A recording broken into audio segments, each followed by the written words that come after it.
ओम श्री साई राम। अध्याय 22। सर्प विष से रक्षा। श्री बाला साहेब मिरिकर, श्री बापू साहेब बूटी, श्री अमीर शक्कर, श्री हेमांड पंत और बाबा के विचार। बाबा की सर्प मारने पर सलाह। श्री साईं बाबा का ध्यान कैसे किया जाए।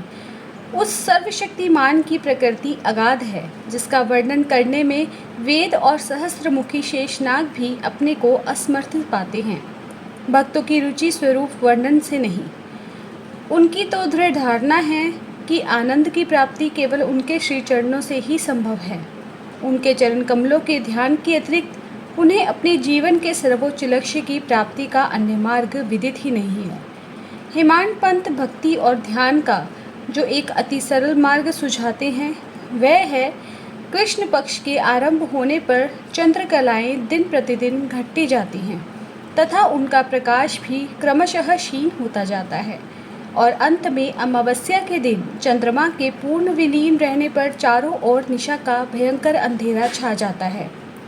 परंतु जब शुक्ल पक्ष का प्रारंभ होता है तो लोग चंद्र दर्शन के लिए अति उत्सुक हो जाते हैं। इसके बाद द्वितीया को जब चंद्र अधिक स्पष्ट नहीं होता तब लोगों को वृक्ष की दो शाखाओं के बीच से चंद्र दर्शन के लिए कहा जाता है और जब चाहिए। बाबा के चित्र की ओर देखो, आहा कितना सुंदर है। वे पैर मोड़कर बैठे हैं और दाहिना पैर बाएं घुटने पर रखा गया है। बाएं हाथ की उंगलियां दाहिने चरण पर फैली हुई हैं। दाहिने पैर के अंगूठे पर तर्जनी और मध्यमा उंगली फैली हुई हैं। इस आकृति से बाबा समझा रहे हैं कि यदि तुम मेरे आध्यात्मिक दर्शन करने की इच्छा रखते हो तो अभिमान शून्य और विनम्र होकर उक्त दो उंगलियों के बीच से मेरे चरण के अंगूठे का ध्यान करो। तब कहीं तुम इस सत्य रूप स्वरूप का दर्शन करने में सफल हो सकोगे। भक्ति प्राप्त करने का यह सबसे सुगम पथ है। अब एक क्षण श्री साईं बाबा की जीवनी का अवलोकन करें। साईं बाबा के वास से ही शिरडी तीर्थ स्थल बन गया है।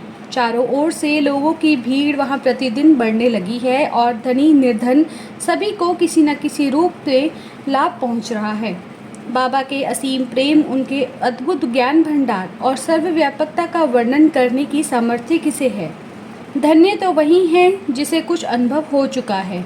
कभी कभी वे ब्रह्मा में निमग्न रहने के कारण दीर्घ मौन धारण कर लिया करते थे तो कभी कभी वे चैतन्य घन और आनंद मूर्ति बन भक्तों से घिरे हुए रहते थे। कभी दृष्टांत देते हुए तो कभी हास्य विनोद किया करते, कभी सरल चित रहते तो कभी क्रुद्ध भी हो जाया करते थे। भक्तों को उनके मुखमंडल की अवलोकन, वार्तालाप करने और लीलाएं सुनने की इच्छाएं सदा अतृप्त ही बनी रहती।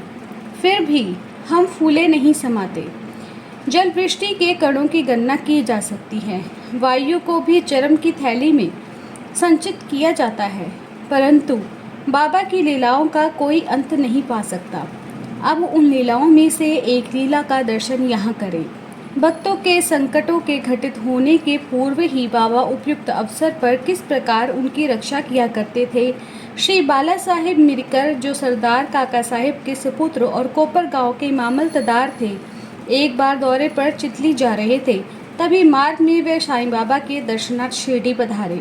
उन्होंने मस्जिद में जाकर बाबा की चरण वंदना की और सदैव की भांति स्वास्थ्य और अन्य विषयों पर चर्चा की। बाबा ने उन्हें चेतावनी देकर कहा कि जहाँ तुम बैठे हो वही द्वारका माई है। जो उसकी गोद में बैठता है वह अपने बच्चों के समस्त दुखों और कठिनाइयों को दूर कर देती है। यह मस्जिद माई बड़ी दयालु है।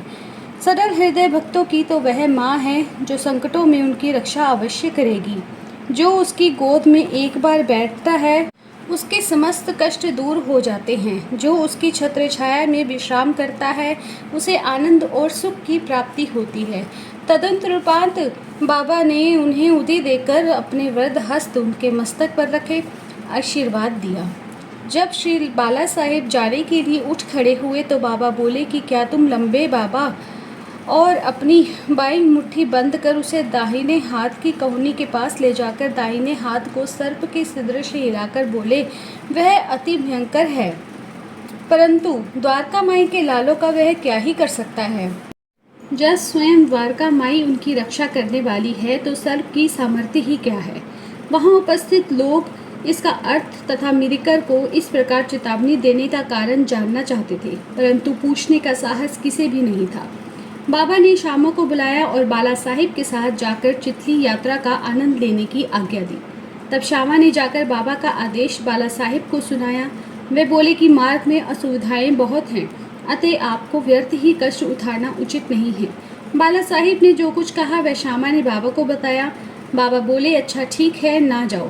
सदैव उचित अर्थ ग्रहण कर श्रेष्ठ कार्य ही करना चाहिए। जो कुछ होने वाला है सो तो होकर ही रहेगा। बाला साहिब ने पुनः विचार कर श्यामा को अपने साथ चलने के लिए कहा। तब श्यामा पुनः बाबा की आज्ञा प्राप्त कर बाला साहिब के साथ तांगे में रवाना हो गए। वे 9 बजे चितली पहुंचे और मारुति मंदिर में जाकर ठहरे। ऑफिस के कर्मचारीगण अभी नहीं आए थे, इस कारण वे यहाँ वहाँ की चर्चाएं करने लगे। बाला साहिब दैनिक पत्र पढ़ते हुए चटाई पर शांतिपूर्वक बैठे थे। उनकी धोती का ऊपरी सिरा कमर पर पड़ा हुआ था और उसी के एक भाग पर एक सर्प बैठा हुआ था। किसी का भी ध्यान उसकी तरफ नहीं गया। वह सीसी करता हुआ आगे रेंगने लगा। यह आवाज़ सुनकर चपरासी दौड़ा और लालटेन ले आया। सर्प को देखकर वह सांप सांप कहकर उच्च स्वर में चिल्लाने लगे। तब बाला साहेब अति भयभीत होकर कांपने लगे। श्यामा को भी आश्चर्य हुआ। वे तथा अन्य व्यक्ति वहां से धीरे से हटे और अपने हाथ में लाठियां ले ली। सर्प धीरे धीरे कमर से नीचे उतर आया। तब लोगों ने उसका तत्काल ही प्राणांत कर दिया। जिस संकट की बाबा ने भविष्यवाणी की थी वह टल गया और साईं चरणों में बाला साहेब का प्रेम दृढ़ हो गया। बापू साहेब बूटी। एक दिन महान ज्योतिषी श्री नाना साहेब डेंगले ने बापू साहेब बूटी को कहा कि आज का दिन तुम्हारे लिए अत्यंत अशुभ है और तुम्हारे जीवन को संकटप्रद भी है। यह सुनकर बापू साहेब बड़े अधीर हो उठे। जब वह सदैव की भांति बाबा के दर्शन के लिए गए तो बोले कि ये नाना क्या कहते हैं। वे तुम्हारी मृत्यु की भविष्यवाणी कर रहे हैं, परंतु तुम्हें भयभीत होने की किंचित मात्र भी आवश्यकता नहीं है। इनसे दृढ़तापूर्वक कह दो कि अच्छा देखें कल काल मेरा कैसे अपहरण कर सकता है। जब संध्या समय बापू अपने शौच गृह में गए तो वहाँ एक सर्प दिखाई दिया। उनके नौकर ने भी सर्प को देख लिया और उसे मारने के लिए पत्थर उठाया। बापू साहेब ने एक लंबी लकड़ी मंगवाई, परंतु लकड़ी के आने से पूर्व ही वह सर्प दूर से ही रेंगता हुआ दिखाई दिया और तुरंत ही दृष्टि से ओझल हो गया। बापू साहेब को बाबा के अभयपूर्ण वचनों का स्मरण हुआ और बहुत ही संतोष हुआ। अमीर शक्कर कौरले गांव के निवासी थे, जो कोपरगांव तालुके में ही है। वह जाति का कसाई था और बांद्रा में दलाली का धंधा किया करता था। वह प्रसिद्ध व्यक्तियों में से एक था। एक बार वह गठिया रोग से अधिक कष्ट पा रहा था। जब उसे खुदा की स्मृति हो आई तब काम धंधा छोड़कर वह शिरडी आया और बाबा से रोग निवृत्ति की प्रार्थना करने लगा। तब बाबा ने उसे चावड़ी में रहने की आज्ञा दी। चावड़ी उस समय एक अस्वास्थ्यकारक स्थान होने के कारण इस प्रकार के रोगियों के लिए सर्वथा ही अयोग्य थी। गांव का अन्य कोई भी स्थान उसके लिए बेहतर होता, परंतु बाबा के शब्द तो निर्णयात्मक तथा मुख्य औषधि स्वरूप ही थे। बाबा ने उसे मस्जिद में ना आने दिया और चावड़ी में ही रहने की आज्ञा दी। वहाँ उसे बहुत लाभ हुआ। बाबा प्रातः और सायंकाल चावड़ी से निकलते थे तथा एक दिन के अंतर से जुलूस के साथ वहाँ आते और वहीं विश्राम किया करते थे। इसलिए अमीर को बाबा का सानिध्य सरलतापूर्वक प्राप्त हो जाया करता था। अमीर वहाँ पूरे 9 मास रहा। जब किसी अन्य कारणवश उसका मन उस स्थान से उब गया तब एक रात्रि में वह चोरी से उस स्थान से को छोड़कर कोपरगांव की धर्मशाला में जा ठहरा। वहाँ पहुंचकर उसने एक फकीर को मरते हुए देखा जो पानी मांग रहा था।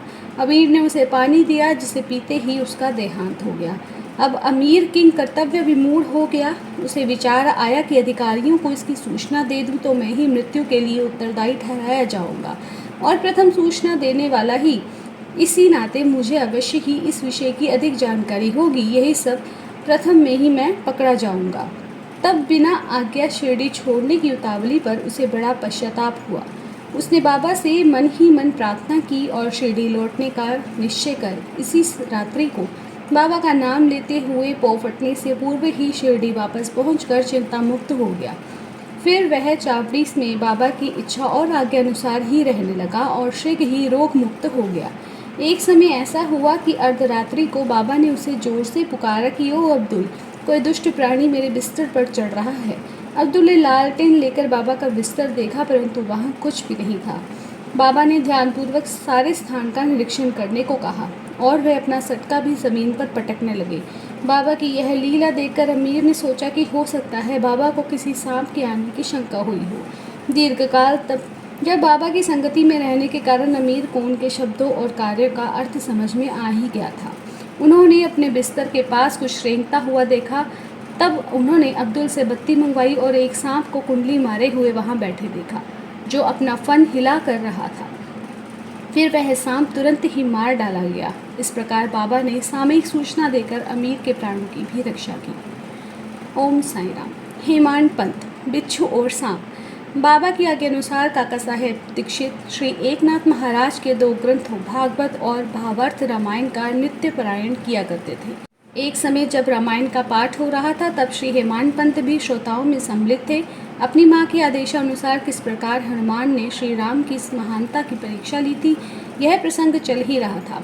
सब श्रोताजन मंत्रमुग्ध हो रहे थे तथा हेमांड पंत की भी वही स्थिति थी। पता नहीं कहाँ से एक बड़ा बिच्छू उनके ऊपर आ गिरा और उनके दाहिने कंधे पर बैठ गया, जिसका उन्हें कोई भान तक नहीं हुआ। ईश्वर को श्रोताओं की रक्षा स्वयं ही करनी पड़ती है। अचानक ही उनकी दृष्टि कंधे पर पड़ गई। उन्होंने एक बिच्छू को देख लिया। वह मृत प्राय सा प्रतीत हो रहा था, मानो वह भी कथा के आनंद में तल्लीन हो। हरी इच्छा जानकर उन्होंने श्रोताओं में बिना विघ्न डाले उसे अपनी धोती के दोनों सिरे मिलाकर उसमें लपेट लिया और दूर ले जाकर बगीचे में छोड़ दिया।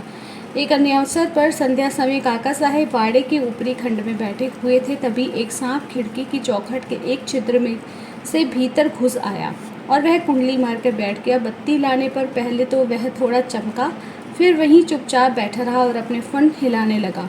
बहुत से लोग छड़ी और डंडा लेकर वहां दौड़े, परंतु एक ऐसे सुरक्षित स्थान पर वह बैठा था जहां उस पर किसी भी प्रकार के प्रहार का कोई असर नहीं पड़ता था। लोगों का शोर सुनकर वह शीघ्र ही उसी छिद्र में से अदृश्य हो गया। तभी कहीं सब लोगों की जान में जान आई। बाबा के विचार। एक भक्त मुक्ताराम कहने लगा कि चलो अच्छा ही हुआ जो एक जीव बेचारा बच गया। श्री हेमांड पंत ने उसकी अवहेलना कर कहा कि सांप को मारना ही उचित है। इस कारण इस विषय पर वाद विवाद होने लगा। एक का मत था कि सांप तथा उसके दृश्य जंतुओं को मार डालना ही उचित है, किंतु दूसरे का इसके विपरीत मत था। रात्रि अधिक हो जाने के कारण किसी निष्कर्ष पर पहुंचे बिना ही उन्होंने विवाद स्थगित किया। दूसरे दिन यह प्रश्न बाबा के समक्ष लाया गया। तब बाबा निर्णयात्मक वचन बोले कि सब जीवों में, समस्त प्राणियों में ईश्वर का निवास है। चाहे वह सांप हो या बिच्छू, वह ही इस विश्व के नियंत्रण करता है और सब प्राणी, सांप, बिच्छू आदि उनकी आज्ञा का पालन किया करते हैं। उनकी इच्छा के बिना कोई भी दूसरे को हानि नहीं पहुंचा सकता।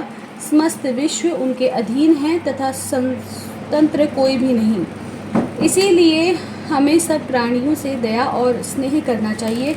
वैमनस्य या संघार छोड़कर शांत चित्त से जीवन व्यतीत करना चाहिए। ईश्वर सबका ही रक्षक है। श्री सद्गुरु साईनाथ अर्पणमस्तु। शुभम भवतु। सप्ताह परायण तृतीय विश्राम। अध्याय 22 समाप्ति। ओम श्री साईनाथ।